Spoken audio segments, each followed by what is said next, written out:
Good afternoon, Todd Butterfield, WyckoffSMI.com. LearnCrypto.io for this week's Week in Review for April 13th, 2025. We had a lower opening in the stocks Monday and Bitcoin, etc. And I didn't really get a buy signal down there. So Trump did back off on a little bit. We did have some rallies. We got a little bit of rally even tonight. So let's jump in here into the charts. In front of us is our Wyckoff wave. Again, you can see the low opening Monday that we were talking about. Technometer got down to that was around 41 on Monday, Tuesday. Didn't get down to oversold levels. Now we've bounced. We're called a little bit higher into Monday's opening currently. It kind of looks like, we fell through support and now rallying back to resistance. We did that on Wednesday. So I do think a little higher here early in the week. Technometer 46.5. We will get that to overbought, and I would take that as a sell signal, lighten up on some longs, etc. Wyckoff Wave New Index, same type of thing. Rallying up to what was previous support, turning into possible resistance. So we'll watch that. Technometer is neutral at 44. And the Wyckoff Wave Growth Index, same type of thing, tech 45.7, a little higher up here to that 1800, 1824 level could be a sell, so we'll be watching that. SPY, we have the LPSY that I mentioned, and once again a rally above that 547, 550 level. I think probably would get an overbought technometer 47.14, so we'll be watching for that.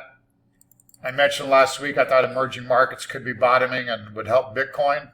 So we're going to throw the EEM in here, which is an emerging market ETF. I did that video around 38.83 saying that emerging markets could be bottoming. So check out that video if you haven't. Again, I did that, I believe, last Wednesday. TLT, I talked about having a rally and the stocks decline would give us a good sell. Actually, that happened there last Friday. No rally here. That's kind of what I think got Trump worried that bonds were falling apart. Seems like China, Japan, somebody is selling our bonds, or market participants worried about something going on here behind the scenes. So I think bonds are headed lower, and we're going to look for a place here to try to be short. Crude collapsing off the Trump news.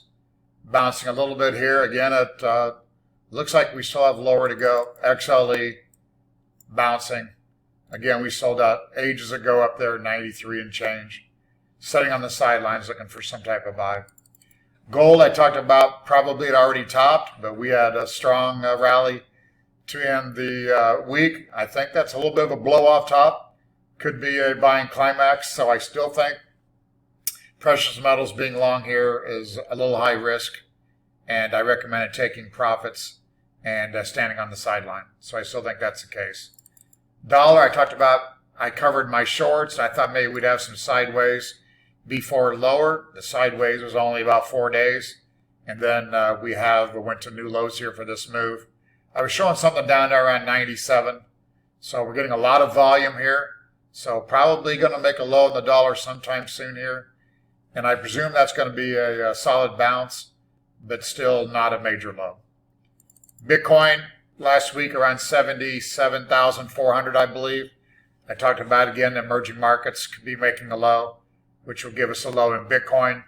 I did that video and it was 77,900. We're sitting here at 83,475. I do think Bitcoin has bottomed here. I think with possible stock weakness, Bitcoin's not going to rally quickly. So I think it could start and stutter, pull back, etc.